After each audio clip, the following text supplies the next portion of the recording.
सूरज कभी भी कुछ बोलता नहीं है, उसका परिचय उसका प्रकाश ही दे देता है। इसलिए आप भी अपने बारे में कभी कुछ मत कहिए, बस अच्छे काम करते चले जाइए और वो आपके अच्छे काम ही आपका परिचय बनते चले जाएंगे। कहते हैं ना तरुण, शाम सूरज को ढलना सिखाती है, शमा परवाने को जलना सिखाती है, गिरने वालों को ही मिलती है तकलीफ, क्योंकि ठोकर ही इंसान को चलना सिखाती है। जी हाँ, और वो कहते हैं ना, जीवन चलने का नाम, चलते रहो सुबह शाम। और एक बात और कहते हैं कि मुसलसल कोशिशों से ही तकदीरें संवरती है, यूं थक कर बैठ जाने से जिंदगी नहीं चलती। तो आप बैठिए मत, बस अपने काम पर निकल जाइए और जो काम करना चाहते हैं उस पर मुस्तैदी से लग जाइए। और हर सुबह एक ही बात हमारे साथ कहिए, सुप्रभात धरती धौरारी। मैं तरुण व्यास और मैं आपके साथ नितांशा शर्मा। जी हाँ दोस्तों, हर एपिसोड में हम आपके सामने एक ऐसी शख्सियत लाते हैं जिन्हें परिचय की आवश्यकता नहीं रहती, उनका नाम ही उनका परिचय बन जाता है।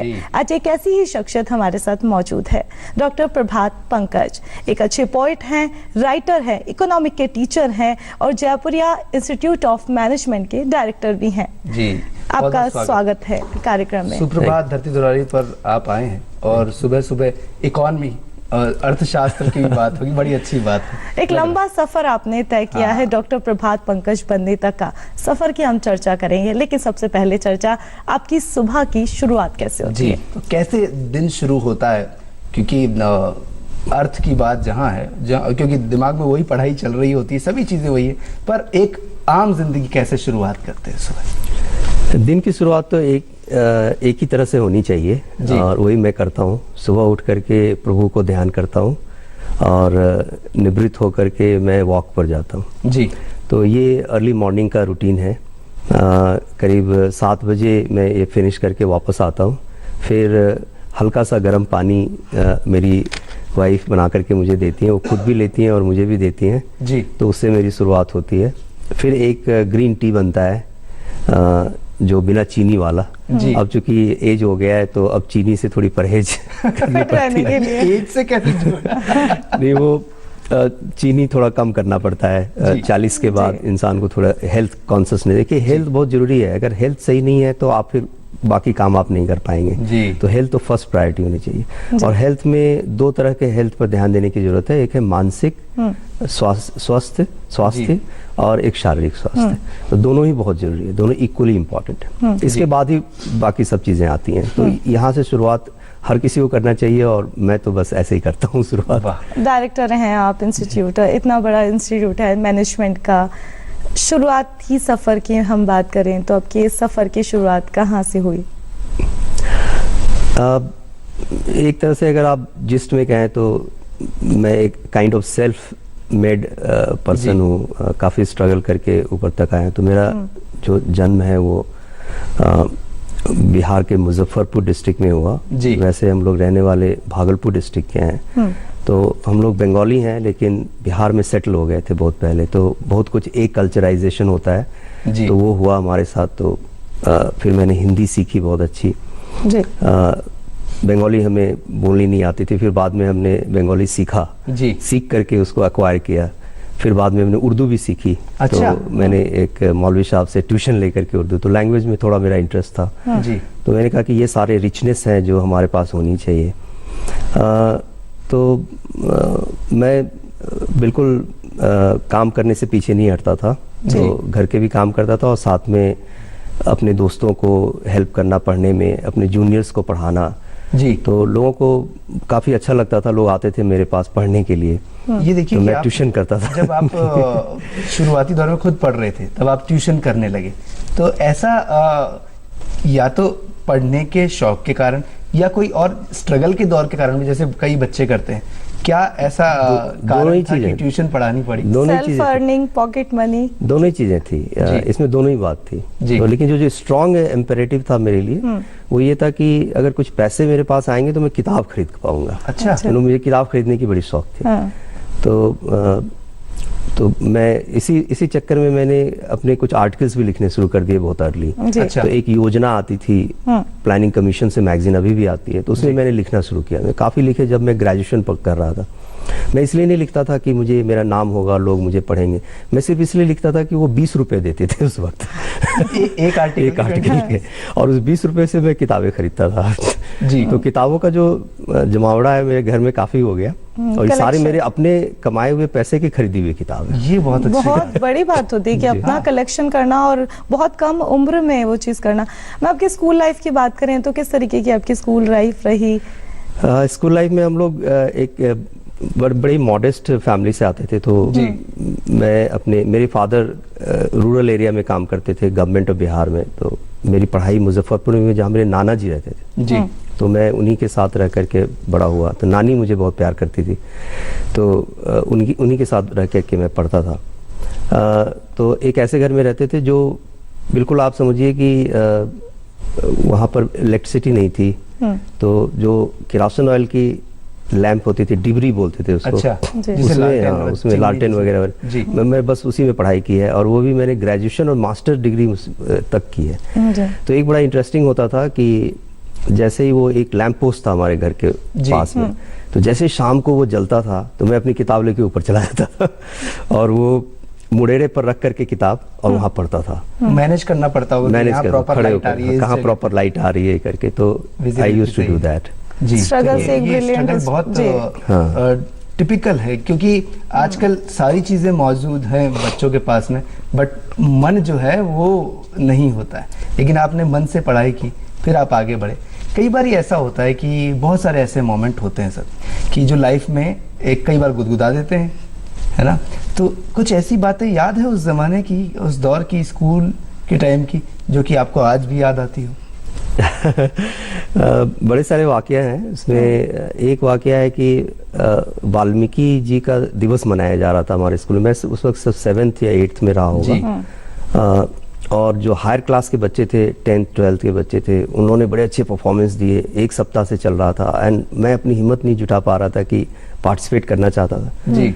तो फिर अंत में लास्ट डे को जब प्राइज वगैरह सब फाइनल हो गया, उसके बाद मैंने हिम्मत जुटाई, कुछ प्रिपरेशंस किए, और मैंने कहा कि मैं वाल्मीकि जी के ऊपर बोलूँगा। तो मेरे टीचर ने कहा आ जाओ। फिर मैंने कुछ सुनाया वाल्मीकि जी के ऊपर, बड़े अच्छे से रिसर्च करके अच्छे से मैंने तैयार करी थी, और वो इतना इम्प्रेसिव रहा कि जो जज थे उन्होंने पूरे जो प्राइजेस थे उसमें उलटफेर कर दी। क्या बात। उन्होंने कहा कि इनको भी ऐड किया जाए प्राइज में। तो उन्होंने सेकंड प्राइज में मुझे ऐड किया। फर्स्ट को तो उन्होंने नहीं टच किया, सेकंड में मुझे ऐड कर दिया सेकंड प्राइज के लिए। तो वो एक ऐसा वाकया है जो मैं कभी नहीं भूल सकता। सडनली विनर बन जाना। जी, देखो ना नितांशु की बहुत कम उम्र में चेंज कर जी, एक अनूठी बात होती है अपने आप में। अब एक ब्रिलियंट स्टूडेंट रहे, कभी कोई टाइम टेबल सेट किया कि अमूमन हम भी जब छोटे थे तो टाइम टेबल बनाते थे, इस टाइम पे स्टडी करनी है, इस टाइम पे हमें खेलने जाना है। कुछ ऐसा टाइम टेबल आपने भी बचपन में सेट किया था? नहीं, कोई टाइम टेबल सेट नहीं किया, बस पढ़ते थे। एक जुनून था, एक शौक था। जब कॉलेज जाते थे तो पैदल कॉलेज जाना, पैदल कॉलेज से आना, बच्चों को पढ़ाना, सुबह उठ करके एक प्राइवेट कॉलेज था, वहाँ जाके क्लास लेना, फिर उसके बाद फिर चले जाते थे कॉलेज, खुद पढ़ना, और फिर शाम को आकर के बच्चों को पढ़ाना।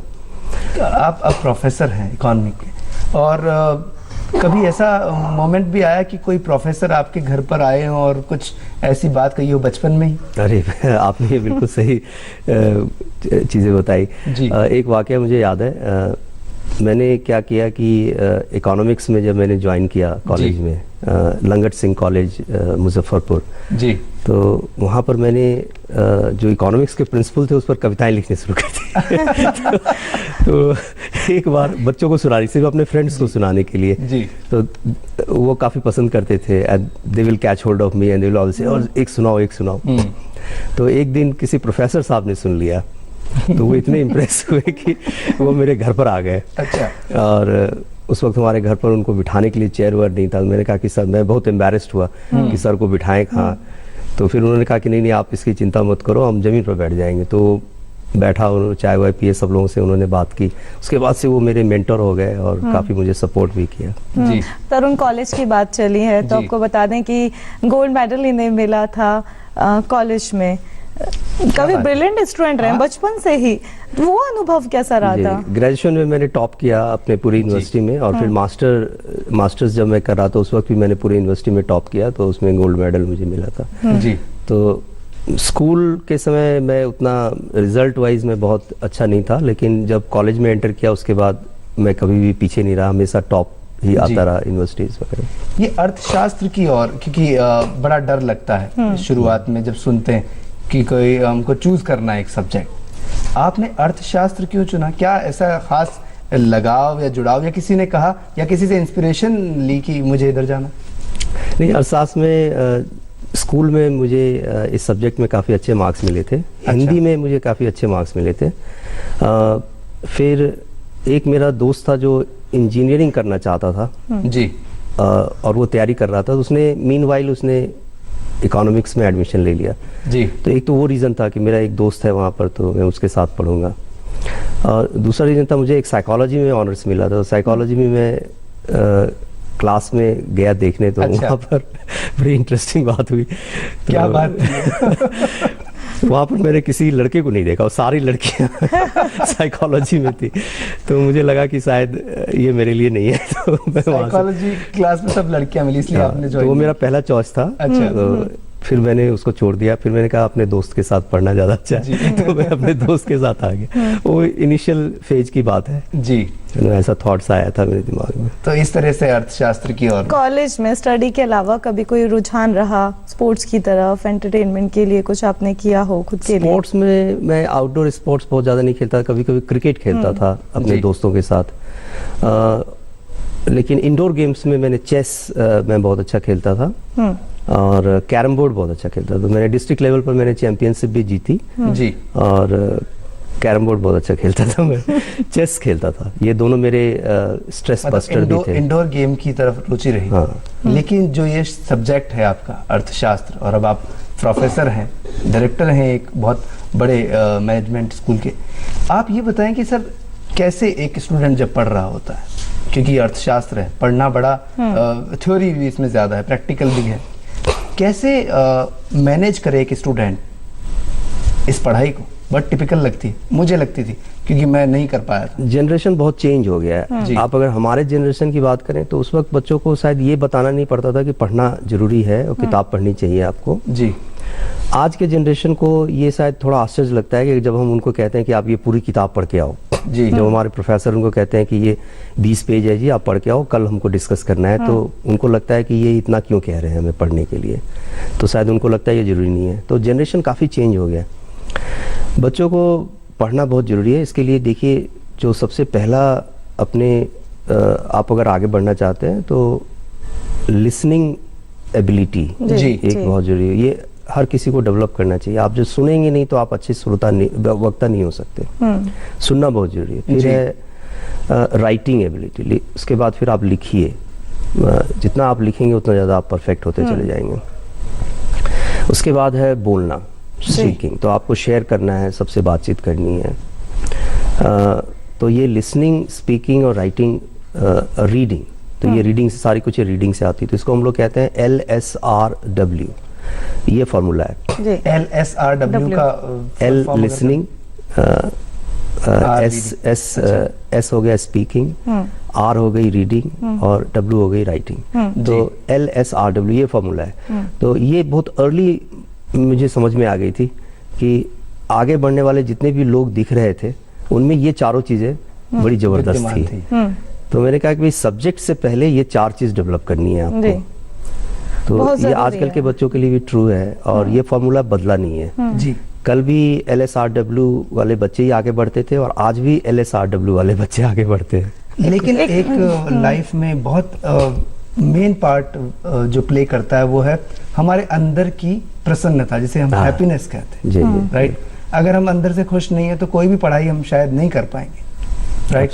आपने हैप्पीनेस पे भी बहुत काम किया, भूटान भी गए, उस बारे में बताएं। ये आपने बिल्कुल सही कहा, क्योंकि देखिए एनर्जी, हैप्पीनेस और चीयरफुलनेस, ये तो पहला कंडीशन है इंसान को इंसान बनने के लिए, क्योंकि यही हमको अलग करता है दूसरे प्राणियों से। और यही हमारी सुपीरियरिटी भी है। तो अगर हम यही नहीं लेकर के चलेंगे तो फिर आगे बढ़ नहीं सकते। हैप्पीनेस पर काम करने का जो मेरा है वो भूटान से आया है। मैं भूटान में करीब 6 साल मैंने पढ़ाया वहाँ शरीफ शेख कॉलेज में में था, और फिर मैंने सेंटर ऑफ भूटान स्टडीज़ के लिए काम किया, फिर प्लानिंग कमीशन के लिए काम किया, फिर मिनिस्ट्री ऑफ ट्रेड के लिए काम किया जी। Perhaps I was the first person Indian who was given the chance to represent Bhutan in UN ESCAP meeting. Very nice. तो गवर्नमेंट ऑफ भूटान ने मुझे बैंकॉक भेजा और उसमें मैंने कंट्री पेपर तैयार करी थी जी। तो भूटान का की इच्छा थी कि WTO ज्वाइन करें, तो उन्होंने मुझसे कहा कि भाई आप एक कॉस्ट बेनिफिट एनालिसिस करिए भूटान के लिए। जी। तो वो मैंने किया, फिर उन्होंने मुझे भेजा बैंकॉक। तो उनका भूटान की जो फिलॉसफी है बड़ा यूनिक है, वो उनके डेवलपमेंट फिलॉसफी हैप्पीनेस बेस्ड है जी। जिसको वो कहते हैं ग्रॉस नेशनल हैप्पीनेस। हम लोग उसको ग्रॉस डोमेस्टिक प्रोडक्ट या ग्रॉस नेशनल प्रोडक्ट कहते हैं जी। तो वो ये हमारा इनकम बेस्ड मेजरमेंट है, उनका जो मेजरमेंट है वो हैप्पीनेस बेस्ड मेजरमेंट, वो बड़ा यूनिक है। ये बहुत इंटरेस्टिंग है। बहुत ही इंटरेस्टिंग है और इसको पॉपुलर करने की ज़रूरत है। और वहाँ से फिर मेरी जो इंक्विजिटिवनेस है वो शुरू हुई जी। और हैप्पीनेस के ऊपर हमने रिसर्च करना शुरू किया। तो एक जो रिलेशनशिप हम लोगों ने वर्कआउट किया वो था इनकम और हैप्पीनेस के ऊपर, कि इनकम से कितना हैप्पीनेस ऐड होता है। तो उसमें बड़ा इंटरेस्टिंग रिजल्ट आया, वो ये था कि एक खास लेवल ऑफ इनकम तक जब तक आपकी अभाव होती है चीज़ों की जी। तब तक आपको हैप्पीनेस इनकम से मिलता है, क्योंकि इनकम आपको अलाउ करता है बाकी चीज़ों को एक्सेस करने के लिए। लेकिन एक सर्टेन लिमिट के बाद जब ये सारी चीज़ें हो जाती हैं तो आपका जो हैप्पीनेस है वो आपके ऊपर नहीं डिपेंड करता है, आप जिस सोसाइटी में रहते हैं उस पर डिपेंड करता है। क्या बात। तो large part of your happiness is derived from the society, not from you. तो you become dependent on happiness. ये बड़ा क्रिटिकल टाइम होता है लोगों का जी। कि जब ये हैप्पीनेस आपका दूसरों पर डिपेंड करना शुरू हो जाता है, फिर आप क्या करेंगे। तो उसमें आपकी नेटवर्किंग, आपकी वैल्यूज, आपका फैमिली वैल्यूज, ये सारी चीजें जब आपकी स्ट्रांग होती हैं, ट्रस्ट, प्रिंसिपल, ये सारी चीजें जब आपकी स्ट्रांग होती है तो आपको कोई दिक्कत नहीं होती है हैप्पीनेस डिराइव करने में सोसाइटी से। लेकिन जिसका ये पुअर हो जाता है वो पैसा होने के बाद भी अपने को इम्पावरिस्ट फील करता है, क्योंकि उनको सोसाइटी उतना हैप्पीनेस दे नहीं पाती है। ये मुझे लगता है कि आपको ये खुद लाइन से जैसे प्रसन्न होना नितांश चाहिए, जैसे ये लाइन है कि अपने लिए जिए तो क्या जिए, ए दिल तो जी जमाने के लिए, मतलब दूसरों की हैप्पीनेस के लिए, और खुद की हैप्पीनेस तभी जब दूसरे लोग प्रसन्न है। तरुण हैप्पीनेस की बात हुई है, टीचिंग की बात हुई थी, इकोनॉमिक स्टूडेंट्स की बात करें तो इकोनॉमिक सब्जेक्ट ले तो लेते हैं स्टूडेंट्स, लेकिन जब क्लास अटेंड करते हैं तो बड़ी बोरिंग सी उन्हें लगती है। आप टीचर हैं इकोनॉमिक के, तो किस तरीके से आपके पढ़ाने का रहता है कि बच्चे बोर नहीं हो और अच्छे इंटरेस्टिंग तरीके से जो 1 आवर का सेशन है वो अटेंड करें? ये तो सिर्फ इकोनॉमिक्स के लिए लागू नहीं होता, हर सब्जेक्ट के लिए। टीचर को तो हर सब्जेक्ट में ये करना जरूरी है कि उसको इंटरेस्टिंग कैसे बनाए, क्योंकि इंटरेस्टिंग करने से बच्चे इंगेज्ड होते हैं और इंगेज करने से वो सीखते हैं। ये बहुत सिंपल सा प्रिंसिपल है। इकोनॉमिक्स ऑफ कोर्स आपने कहा कि ड्राई सब्जेक्ट तो रहा है, इसमें तो कोई शक ही नहीं, हर कोई मानता है कि ये ड्राई सब्जेक्ट, नंबर्स है, ये है। सब्जेक्ट ड्राई है, लेकिन जब बाहर जाते हैं तो तरल में वो बहुत लिक्विड होता है। बिल्कुल सही है। तो मैंने काफ़ी एक्सपेरिमेंट किया है इसमें पढ़ाने का, इकोनॉमिक्स कैसे ठीक से पढ़ाया जाए। तो इसको हम लोग मैं इस पर एक किताब भी लिख रहा हूँ अभी, innovations in teaching of economics जी। इसमें 1-2 इनोवेशंस मैं आपको बताऊँ। जब मैं कॉलेज में था तो उस वक्त मैं ये करता था कि मैं पोएम लिख दिया करता था इकोनॉमिक्स के प्रिंसिपल पर जी। जैसा एक एग्जांपल मैंने आपको बताया, वो लोगों को बहुत अच्छा लगा। बच्चों को भी बताने से वो बहुत खुश होते थे और बहुत इंगेज फील करते थे जी। दूसरा एक्सपेरिमेंट मैंने किया कि जैसे classroom experiment to teach economics. जैसे एक कोई मेरे पास एक बड़ा इंटरेस्टिंग सा टॉय हुआ करता था, सिंगिंग फिश। तो वो मैं क्लास में ले जाता था, तो जब वो चला उसको जब प्ले करता था तो बच्चे बड़े खुश होते थे, वो फिश जो है वो सिंग कर रही है। फिर बाद में मैं उनसे पूछता था कि आप इसको घर ले जाना चाहोगे? तो हाँ। तो अगर ले जाना चाहोगे तो कितने पैसे आप देना चाहोगे जी? तो वो नंबर्स बोलते थे, कोई 5 रुपए, कोई 10 रुपए, कोई 100 रुपए।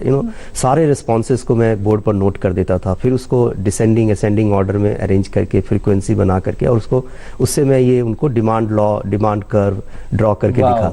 तो ये जो तरीका है पढ़ाने का, उसके बाद आप जितना पढ़ा लीजिए वो सब पढ़ेंगे। लेकिन अगर आपने वो इक्वेशन फॉर्मूला से स्टार्ट किया तो फिर वो ऑफ हो जाते हैं।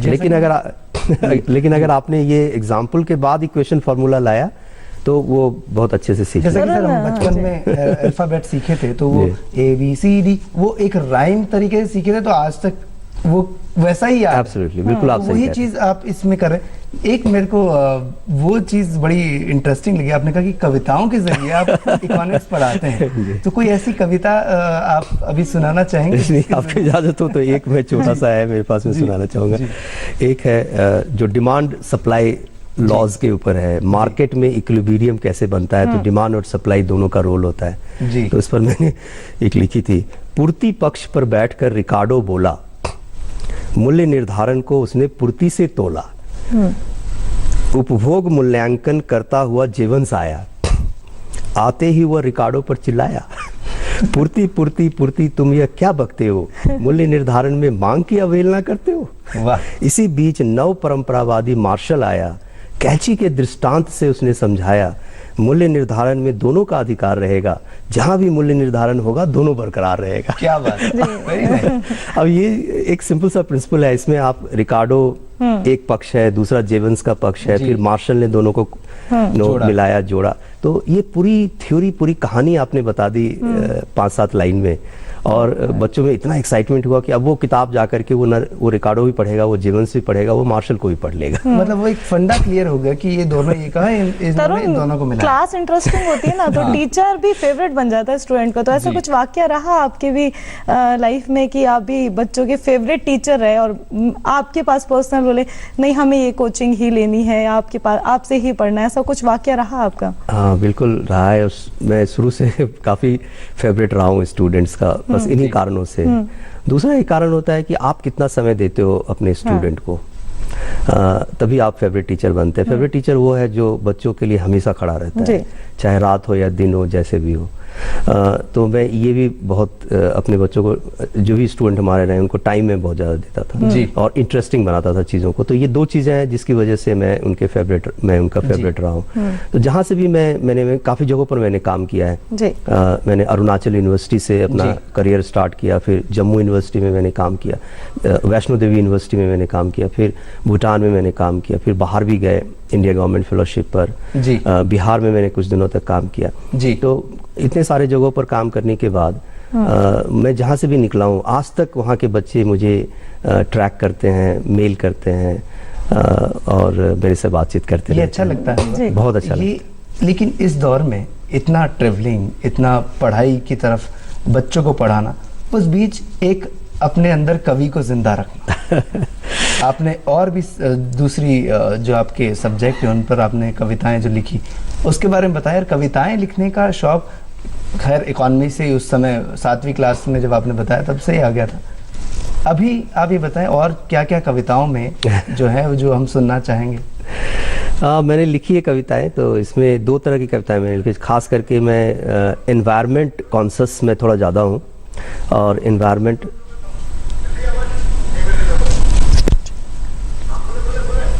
जी हाँ, तो जो इन्वायरमेंट है, इन्वायरमेंट से रिलेटेड मैं इन्वायरमेंट पर रिसर्च भी करता हूँ, और इन्वायरमेंट के से रिलेटेड मैं कविताएं ज़्यादा लिखता हूँ जी। तो वो थोड़ी सी क्लिष्ट हिंदी में होती है, तो आप अगर इजाज़त है तो मैं एक दो सुनाना चाहूँगा, क्योंकि प्रकृति, वातावरण, पर्यावरण, ये अभी मैं एक मैं आपको सुनाता हूँ। जो मैं अभी भरतपुर काफ़ी दिन पहले गया था, ये 2010 की बात है जी। ये नवंबर 2010 में ये कविता लिखी थी, भरतपुर सेंचुरी गया था जी। तो वहाँ का जो दृश्य था, जो देखा मैंने, तो उसकी जो समस्याएं थी उसके ऊपर मैंने एक कविता लिखी है जी। इसका टाइटल है क्षत विक्षत। अच्छा, क्षत विक्षत। हाँ। जंगल कोतवाल खंजन की तलाश में भटकता रहा दिन दोपहरी, क्या रात में भी ढूंढा उसे, न जाने कहाँ चला गया। दीमकों की तादाद बढ़ रही है, कन खजूरों को कोई फर्क नहीं पड़ता जी। तंद्रा में लिप्त अजगर गुहार नहीं सुनता, व्यथित मोरनी की व्यस्तता बढ़ रही है। गीले जमीन सूखे हो गए जी, मुरझाया सारस अब इशारा भी नहीं करता।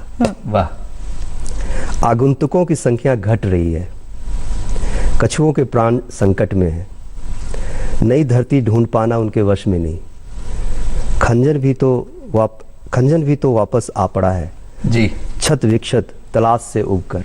वाह। प्रकृति प्रकृति से काफी उनके जो इन्वायरमेंटल प्रॉब्लम्स हैं उसको मैंने इसमें हाईलाइट किया है, और इसको आप अगर चाहे तो जीवन के साथ भी जोड़ के देख सकते हैं। और अभी बात चल रही है सुप्रभात धरती धुरारी में डॉक्टर प्रभात पंकज चक्रवर्ती से, और प्रोफेसर हैं अर्थशास्त्र के।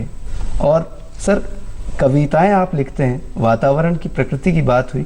अब बात करते हैं, ये लंबा सा जो नाम है डॉक्टर प्रभात और बीच में पंकज नजर आया, ये पंकज जो है ये क्या, कैसे जोड़ा गया? ये बेसिकली वही कविता में लिखता था जी। तो मैंने बड़े सारे कवियों को देखा कि उन्होंने एक अपने टाइटल्स लगाए हुए हैं जी। तो मैंने भी इसको अक्वायर किया, और पंकज इसलिए किया कि ये कमल, पंकज का मतलब कमल होता है जी। तो वो शायद मेरे लाइफ को भी थोड़ा रिप्रेजेंट कर रहा था जी। कि कमल एक बड़ी डिफिकल्ट सर्कमस्टांसेस में खड़ा होता है, तो इसलिए मैंने उसको अपने इस नाम के साथ जोड़ लिया। आपके सफर में आर्टिकल्स और बुक्स की भी एक जगह रही है। 4 बुक्स आपने लिखी, 30+ आर्टिकल्स आपने लिखे हैं प्रकृति को लेकर, कंज्यूमर बिहेवियर को लेकर, स्टूडेंट्स को लेकर। किस तरीके का रिस्पांस आपको देखने को मिला आपके आर्टिकल्स को लेकर?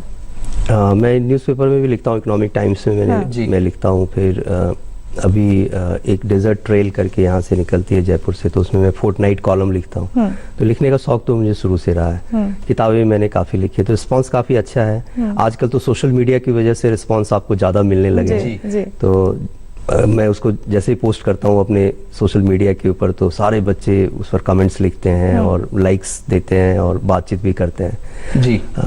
तो रिस्पांस तो काफ़ी अच्छा आता है। सोशल मीडिया से मुझे एक बात याद आई है, मैं आपसे करना चाहूँगा। एक हमारे दर्शक हैं और ब्रजेश सिंह पंवार इनका नाम है, और सोशल मीडिया के जरिए जुड़े हुए हैं। फेसबुक पे जो पेज है सुप्रभात धरती धुरारी, देखिए वो ब्रजेश जी लिख रहे हैं कि इंदौर से वो हैं और एक छोटे से गाँव से हैं, और साथ में उन्होंने एक काम किया सर, अर्थशास्त्र से जुड़ी जो बात है, डिजिटल मीडिया से जुड़ी और कैशलेस इकोनॉमी वाली बात, तो उन्होंने डिजिटल डाकिया बनके 300-400 लोगों को सिखाया कैसे ये लेन देन किया जाता है मोबाइल के जरिए, कंप्यूटर के जरिए। तो थैंक यू सो मच, आप ऐसे लिखते हैं तो बड़ा अच्छा लगता है। और आप भी लोग हमारे फेसबुक पे पेज से जुड़ सकते हैं, और आप चाहें तो हमें ऐसे ही बता सकते हैं कि क्या क्या अच्छा लग रहा है और क्या देखना चाहते हैं, और अपने सुझाव भी भेजिए। तो सर, बात चल रही है सोशल मीडिया की, ब्रजेश सिंह जी की भी बात करी। अब बात करते हैं इससे जुड़ा जो आपका डिमोनेटाइजेशन वाली बात है। एक किताब आपकी आने वाली है, अभी पब्लिश होना बाकी है, लेकिन हमारे सामने नजर आ रही है, जिसका 2000 रुपए का नोट भी नजर आ रहा है छपा हुआ। जी, किताब तो पब्लिश हो गई है, इसको रिलीज हम लोग करेंगे 17 तारीख को, कल हमारे कॉन्फ्रेंस के अंदर। जी। तो ये जो किताब है इसके बारे में बताएं, क्योंकि ये जो सब्जेक्ट है, जो डीमोनेटाइजेशन, अभी भारत में बहुत ज्यादा बोला जाता है, हर मुख से सुना जाता है। ये एक सामयिक विषय है, और इसने हमारी अर्थव्यवस्था को काफी झकझोर दिया है जी। और इससे ये भी हुआ है कि जो क्लाइमेट ऑफ ओपिनियन है हमारे कंट्री के अंदर, वो भी शार्पली डिवाइडेड हो गए हैं। कुछ लोग बिल्कुल फॉर्म में हैं और कुछ लोग बिल्कुल अगेंस्ट में हैं जी। तो ये मैंने सोचा कि ये अच्छा टॉपिक हो सकता है, इस पर लोगों को पूरी जानकारी की जरूरत है। तो इस किताब का जो मुद्दा है वो ये है कि पूरा एक कंप्लीट इंफॉर्मेशन डीमोनेटाइजेशन के ऊपर, इसके इम्पैक्ट एनालिसिस, और जो डिजिटल इकोनॉमी जो हम लोग कर रहे हैं उस पर क्या इम्पैक्ट पड़ेगा, और आने वाले टाइम में हमारी ग्रोथ पर क्या इम्पैक्ट पड़ेगा, और कितनी बातों में कितनी सच्चाई है और कितनी सच्चाई नहीं है, उसको एक एग्जामिन किया जाए। तो इसलिए मैं ये किताब तो आप एक आपका ओपिनियन तो इस पे?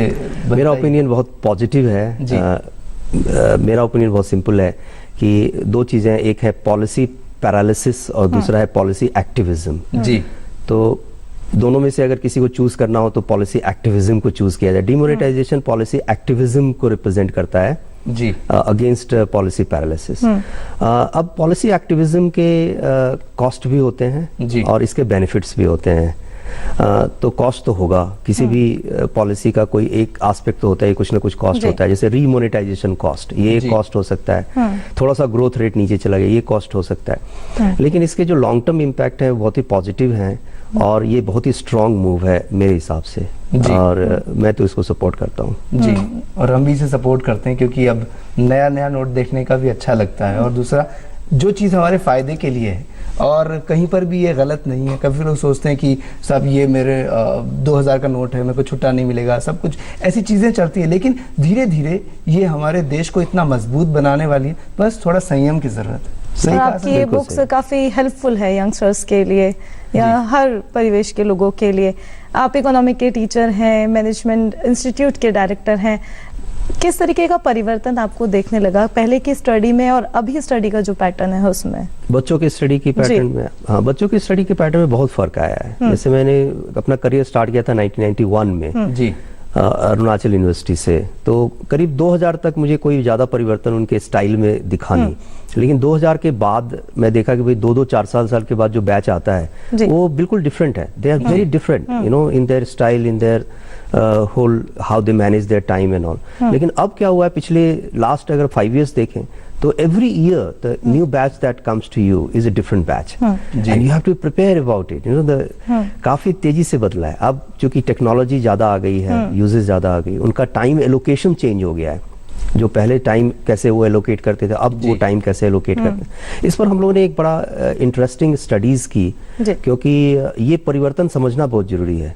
अगर कोई एजुकेशनल इंस्टीट्यूशन इस परिवर्तन को नहीं समझता है ठीक से, या टीचर उसको नहीं समझता है ठीक से, तो वो अपने को एडजस्ट नहीं कर पाएगा और फिर बच्चों की लर्निंग मैक्सिमम नहीं हो सकती। तो हम लोगों ने एक स्टडी की बच्चों के पैटर्न को समझने के, तो वो प्लानिंग कमीशन जो राजस्थान का है, स्टेट प्लानिंग बोर्ड, उन्होंने कमीशन किया था ये स्टडी। ये perception of planning commission, perception of you know youth regarding high education, ये काम हम लोगों ने किया था जी। तो इससे हम लोगों को ये फायदा हुआ जानने में कि क्या चेंजेस आई हैं, क्या आई हैं। तो इसमें 2-3 चीजें जो सामने आई, एक तो टेक्नोलॉजी एस्पेक्ट सामने आया, दूसरा उनके जो टाइम एलोकेशन पैटर्न है वो पता चला जी। तीसरा हमें पता चला कि बच्चों को रेलेवेंस ज़्यादा चाहिए होता है। आजकल के बच्चों को कंटेंट से ज़्यादा रेलेवेंस की जरूरत होती है। तो आप उनको ज़्यादा पढ़ाने की कोशिश ना करें, क्योंकि everything is available to them. आज के अगर आप जो चीज़ें टेक्स्ट बुक में लिखी हैं वही जाके अगर आप क्लास में पढ़ाएंगे तो बच्चे एंगेज नहीं होते, क्योंकि उनके पास वो ऑलरेडी है, वो पढ़ सकते हैं, वो ऑलरेडी खुद भी पढ़ सकते हैं। तो आपका काम है थोड़ी क्रिएटिविटी लाना, थोड़ा उनको हेल्प करना। तो जो लर्निंग का जो ओनरशिप है वो पूरी की पूरी तरह से आपको ट्रांसफर करना पड़ेगा स्टूडेंट के ऊपर जी। और आपको एक कैटलिस्ट के रूप में काम करना पड़ेगा। तो मेरा तो ये मानना है कि ये बहुत ही बड़ा माइंड शिफ्ट है, पैराडाइम शिफ्ट इसको हम लोग कहते हैं, जिसमें मैं तो द वर्ड टीचर को भी मैं क्वेश्चन करने की कोशिश कर रहा हूँ कि whether this word teacher is appropriate in our context और नॉट। क्योंकि जो टीचर वर्ड है वो ये बताता है कि मैं सब कुछ जानता हूँ as a teacher, so I am the knowledge giver and the students are knowledge receiver, which is absolutely wrong, क्योंकि जो क्लासरूम होता है उसमें co-creation होना चाहिए। Students are partner to the creation of knowledge and his teachers are the facilitator। तो मैं इस पैराडाइम को भी क्वेश्चन करने की कोशिश कर रहा हूँ। इसलिए किसी ने ये बड़ा इंटरेस्टिंग कहा कि a good teacher is not the one who teaches the class, a good teacher is the one who teaches everybody sitting in the class। वाह। तो एक वो जो एक बात होती है कि इतने सारे बच्चों में, मतलब वो जो बीज वाली बात होती है कि बहुत सारे पौधे लगाए, एक पौधा नहीं पनप पाया, इसका मतलब ये नहीं कि उस पौधे में कुछ कमी है। जी बिल्कुल ठीक है। ये फिलॉसफी बहुत स्ट्रॉन्ग फिलॉसफी है। तो आपको ये देखना है कि पौधा इसलिए नहीं बढ़ा कि पौधा खराब था, पौधा इसलिए नहीं बढ़ा कि आपने उसको सही क्लाइमेट, अच्छा पानी और खाद प्रॉपर नहीं दिया। जी। तो ये हमारा काम है। माली हम हैं, टीचर तो माली की तरह है बच्चों के लाइफ में, तो माली कभी भी अपने पौधे को खराब नहीं कर सकता। जी। लेकिन जो ये पौधे होते हैं, अगर बच्चों की बात करें, और आजकल के बच्चे तो काफी स्मार्ट हो गए, सोशल नेटवर्क से उन्हें काफी कुछ जानकारियां मिल जाती है, और जब क्लास में जाते हैं तो बहुत सारे क्वेश्चंस उनके दिमाग में होते हैं। इसमें एक सवाल ये आता है सर कि हर बच्चे की एक इच्छा होती है, पेरेंट भी ये चाहते हैं कि मेरा बेटा क्या करे या मेरी बेटी क्या करे, क्या करना चाहिए, एक सही टाइम पे राइट जो है डिसीजन क्या लेना, कैसे लिया जाए और क्या किया जाए। एजुकेशन बहुत बड़ा वाइड एक सब्जेक्ट है जिस पर अगर बात करते हैं तो बहुत सारे ये मुद्दा हर बच्चों के साथ है। मैंने काफ़ी बच्चों से मेरी मुलाकात हुई है और उन्होंने भी यही सवाल पूछा है कि हमें ये नहीं पता चलता कि कैसे डिसीजन लेंगे। जी। इसके 2-3 तरीके हैं। एक तो है डिसीजन लेने के कैसे हम ले सकते हैं डिसीजन। तो इसके अगर आपको कोई डाउट होता है तो जिंदगी के अंदर तो कोई जीपीएस होता नहीं है। जैसे आप सड़क पर चलते हैं तो आपका जीपीएस होता है, आपने लगा दिया, जगह पर पहुंच गए। लाइफ में होता नहीं है। तो लाइफ का जीपीएस क्या है, पहले ये समझना पड़ेगा। लाइफ के 3 जीपीएस हैं मेरे हिसाब से। पहला जीपीएस जो है वो आपकी फैमिली है। जी। तो आपको अगर कोई डाउट है तो आप अपनी फैमिली के पास जाइए, पूछिए, they will never be wrong about you, they will give you good suggestion. दूसरा जो जीपीएस है वो आपके टीचर हैं। तो आपको अगर कोई डाउट हो तो आप अपने टीचर के पास जाइए, जी। वो आपको सही सलाह देंगे। और जो सबसे स्ट्रॉन्ग जीपीएस लाइफ का है वो आप खुद हैं। जी। ये समझने की जरूरत है, no, the best GPS lies in you. अगर कोई डाउट हो तो आप अपने आप से पूछिए कि क्या यही चीज है जो मैं चाहता हूँ। अगर आपको अंदर से सवाल जवाब आया कि हाँ यही चीज है जो मैं चाहता हूँ, तो आप ये मत देखिए कि इसमें कितनी डिफिकल्टी आ रही है, होगा नहीं होगा, ये सब सोचने की जरूरत नहीं है, सीधा आप प्लंज ले लीजिए। दूसरा जो प्रिंसिपल हमें फॉलो करना चाहिए वो ये है कि decision is always good in comparison to non decision. जी। ठीक है, अब डिसीजन में हो सकता है आपने डिसीजन लिया, हो सकता है वो सही ना निकले, दूसरा डिसीजन लीजिए, वो नहीं सही, तीसरा लीजिए, बट डिसीजन लीजिए। ये बहुत इंपॉर्टेंट है, रुके नहीं, बस रुके चलते ना। रहिए। हाँ, तो आप वो मत करिए कि हम सोच रहे हैं नहीं कर रहे। आप करिए, क्योंकि करने से ही चीजें बदलती है। जब आप करेंगे तभी आगे बढ़ेंगे। भागती दौड़ती जिंदगी है आपकी, कई तरीके की काम है, परेशानियां हैं, डिसीजंस लेने, किस तरीके से अपने आप को फिट रख पाते हैं? इसमें एक चीज और मैं आपको बताऊं, मैं आपके सवाल का जवाब दूंगा इसको। एक चीज और मैं बताना चाहूँ कि जो बहुत इंपॉर्टेंट है हमारे आज के जनरेशन के लिए, डिसीजन लेने के लिए आप अगर ये सोचेंगे कि मैं बेड से उठा और डिसीजन ले लिया, वो नहीं होता। डिसीजन के लिए प्रिपेयर करना पड़ता है। आप जितने अपने आप को जितना प्रिपेयर करेंगे उतना आपको आसानी होगी डिसीजन लेने में। जी। जैसे आपको अगर मैनेजमेंट करना है या इंजीनियरिंग करना है, ये डिसीजन लेना है, तो आप पहले इंजीनियरिंग की पूरी जानकारी लें, मैनेजमेंट की पूरी जानकारी लें, और फिर उसको मैच करें अपने इंटरेस्ट के साथ, अपने कॉम्पिटेंसी के साथ। आपको अपने आप आंसर मिल जाएगा कि आपको इधर जाना है या आपको उधर जाना है। खुद में ही आंसर लिखें। जी। फिट रहने के लिए, आपके सवाल पर मैं आता हूँ, फिट रहने के लिए जरूरी है कि आप खुश रहें। जी। वो पहला जो प्रिंसिपल है, you know, you have to wear happiness. जैसे लोग कहते हैं ना, you have to wear cloth. जी। तो मैं हमेशा कहता हूँ कि you have to wear happiness. तो आपके पूरे पर्सोना से हैप्पीनेस दिखना चाहिए। You know, smile should be there on your face, you should be always willing to greet people. ये बहुत जो एनर्जी आपके अंदर, तो इट्स ए चॉइस। आपको happiness is a choice actually. आप अगर हैप्पी रहना चाहते हैं तो आप रहेंगे, कोई आपको रोक नहीं सकता। बात हो रही थी स्टूडेंट्स की, प्लेसमेंट्स की, उनके अच्छे भविष्य के लिए, लेकिन बात करें आपकी, तो कहीं आप पीछे नहीं रहे। गोल्ड मेडल आपको यूनिवर्सिटी में मिला, ब्रिलियंट स्टूडेंट रहे, आपको अवार्ड मिला, भारत विद्या शिरोमणि अवार्ड। उस अवार्ड के बारे में बताएं। 2 छोटे छोटे अवार्ड हैं। अवार्ड तो अपने आप में काफ़ी बड़ा होता है, तो अभी और भी काफ़ी दूर तक जाना है। जी। तो ये विद्या शिरोमणि अवार्ड दिल्ली बेस्ड ऑर्गेनाइजेशन है, उन्होंने दिया था। और एक मैगजीन जयपुर से निकलती है, हाई ऑन पैशन। जी। तो उन्होंने मुझे एजुकेशन कैटेगरी में हाई ऑन पैशन अवार्ड दिया था, एजुकेशन कैटेगरी के अंदर। तो ये 2 छोटे अवार्ड मुझे मिले थे। और ऑफ कोर्स इंडिया गवर्नमेंट से कुछ फेलोशिप्स वगैरह मिली, जिसके तहत मैंने विदेश भ्रमण वगैरह भी किया। तो ये आप क्रिएटिव इनोवेटिव पर्सनालिटी है आपकी, और जो कलाकार होता है वो कहीं ना कहीं जिंदा रहता है। क्रिएटिव इनोवेटिव पर्सनालिटी वाला तो हर दिन ये सोचता है कि कुछ नया करना है। तो किस तरीके से अपने आप को वक्त दे पाते हैं इन सब के बीच? हाँ, अपने आप को वक्त देना तो बहुत जरूरी होता है। सेल्फ इंट्रोस्पेक्शन, जब आप बेड पर शाम को सोते हैं तो उस वक्त आपको बिल्कुल फ्री होना चाहिए आपका माइंड। कुछ आप ज़्यादा ना सोचें उस वक्त, और अपने आप के बारे में सोचें, और थोड़ा ये भी सोचें कि अब नेक्स्ट क्या करना है। तो उससे आपको बहुत फ़ायदा मिलता है। गज़ल और शायरी आप लिखते हैं, कोई गज़ल जो आप सुनाना चाहें? मैंने उर्दू सीखी थी थैंक्स टू मौलवी साहब, जिन्होंने मुझे पढ़ाया। मैं स्कूल में था उस वक्त, और वो कहते थे कि मेरी जो हरूफ है, वो लिखने का जो हैंडराइटिंग है बड़ी अच्छी है। मुझे बड़ा गर्व होता था कि मैंने अच्छे से सीखा, लिखना पढ़ना दोनों सीखा। तो मैंने कुछ लिखी तो है, लेकिन मैं उर्दू में कुछ इंटरेस्टिंग चीज़ें मैंने लिखी हैं। लेकिन जो मैं शेयर करना चाहूँगा वो मैं अपनी शायरी नहीं शेयर करना चाहूँगा। जी। मैं शेयर करना चाहूँगा 1-2 दो लाइन जो जी जी जो दर्शकों को शायद अच्छा लगेगा, जी। आजकल के बच्चों के लिए बहुत जरूरी है, जी। जिनसे मैं ज़्यादा प्रभावित हुआ। जी मेरी जो इंस्पिरेशन है, जी एक है परों को खोल जमाना उड़ान देखता है, जी परों को खोल जमाना उड़ान देखता है, जमीन पर बैठकर क्या आसमान देखता है। क्या बात, बहुत खूब। तो ये एक मैसेज है जी जो आजकल के बच्चों को बहुत जरूरी है। एक हरिवंश राय बच्चन जी की लाइन है जो मुझे बहुत इंस्पायर करती है हमेशा, और मुझे लगता है कि ये सबको सुनना चाहिए। ये एक ऐसी कविता है जिसको ज़्यादातर लोगों ने नहीं सुना होगा। अच्छा। उसमें उन्होंने लिखा है एक जगह कि जीना हो तो फूलों की तरह मत जीना, जिस दिन खिलोगे बिखर जाओगे। वाह।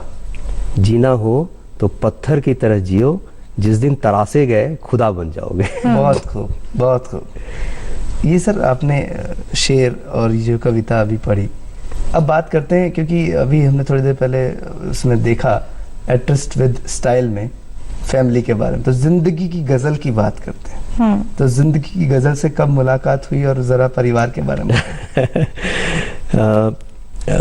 मेरे 2 बच्चे हैं, एक बेटी है, बेटिया जो बड़ी है जी। तो वो अभी ग्रेजुएशन उसने कर लिया है इंग्लिश ऑनर्स से, और वो फ्रेंच लैंग्वेज कर रही है। तो उसने मुझे बताया कि वो उसका इंटरेस्ट लैंग्वेज में है, तो मुझे बड़ी खुशी हुई कि लैंग्वेज मैं भी करना चाहता था। फ्रेंच अब और ऐड हो जाएगी आपकी लाइफ में। नहीं, अभी मैंने तो फ्रेंच सीखी नहीं, अभी वो सीख रही है, तो मैं भी कोशिश करूंगा फ्रेंच सीखने की। तो अभी वो मास्टर्स करेगी। उसने यहीं से जयपुर से ही ग्रेजुएशन किया है। जी। छोटा बेटा वो क्लास 9 में पढ़ता है, वो निर्जा मोदी में अभी पढ़ रहा है। तो उसका जो शौक है वो कंप्यूटर में ज़्यादा है, और वो भी बहुत अच्छा, जो डिबेट वगैरह में उसका ज़्यादा इंटरेस्ट है। जी। मेरी वाइफ ने शिमला में उनका जन्म हुआ, जी। तो वहीं पर पढ़ाई लिखाई उन्होंने की, और वो टेक्सटाइल डिज़ाइनर हैं। उन्होंने टेक्सटाइल डिज़ाइनिंग की है, इंटीरियर हाउस इंटीरियर वगैरह करती हैं, और वो भी काफ़ी क्रिएटिव हैं। खाना बहुत अच्छा बनाती हैं, और जिसमें मैं भी कभी कभी उनका हाथ हमने सुना आप भी बहुत अच्छे शेफ हैं।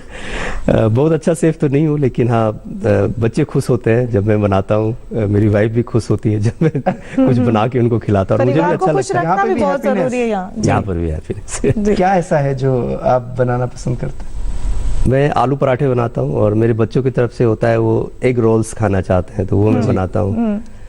तो कभी कभी डिमांड आती है उनकी तरफ से, तो इतना टाइम तो मुझे नहीं मिलता, लेकिन ओकेजनली मैं जाना पसंद करता हूँ किचन में, और कुछ सब्जी बनाना या कुछ बना के बच्चों को खिलाना। तो इस कार्यक्रम में बच्चों की बात हुई है, उनकी पढ़ाई लिखाई की बात हुई है, काफ़ी इंटरेस्टिंग बातें हुई हैं। ऐसे क्या मैसेज आप स्टूडेंट्स को देना चाहेंगे आज के, कि अपनी पढ़ाई को सीरियसली लें, अच्छे से स्टडी करें, और उसे अपने टाइम को वेस्ट ना करें? क्या मैसेज देना चाहेंगे?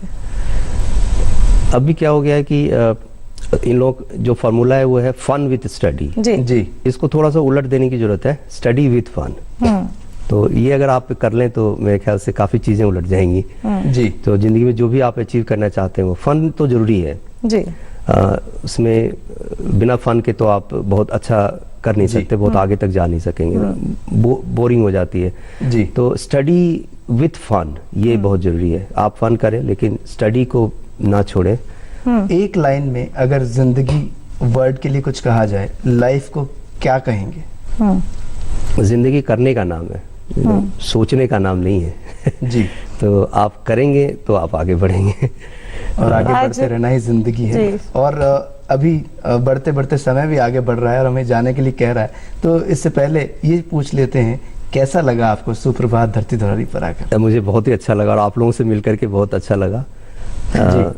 और आज मैं अपने सारे दर्शकों को धन्यवाद देना चाहूंगा। जी, हमें बड़ी प्रसन्नता हुई आपसे। तरुण, आज मिलके मुझे 2 लाइन याद आ रही है कि खोल दे पंख मेरे, परिंदा कहता है अभी उड़ान बाकी है, जमीन नहीं है मेरी मंजिल, अभी तो सारा आसमान बाकी है। ये बहुत अच्छा लगा जी, बहुत ही अच्छा लगा आपसे मुलाकात करके। डॉक्टर प्रभात पंकज चक्रवर्ती जी, आप यहाँ पर आए, बहुत बहुत शुक्रिया। जी। तो अब नितांशा चलें, पहले लोकगीत की ओर चलते हैं, फिर न्यूज की ओर चलेंगे। अब आज्ञा दीजिए तरुण व्यास, नितांशा शर्मा को। नमस्कार। नमस्कार।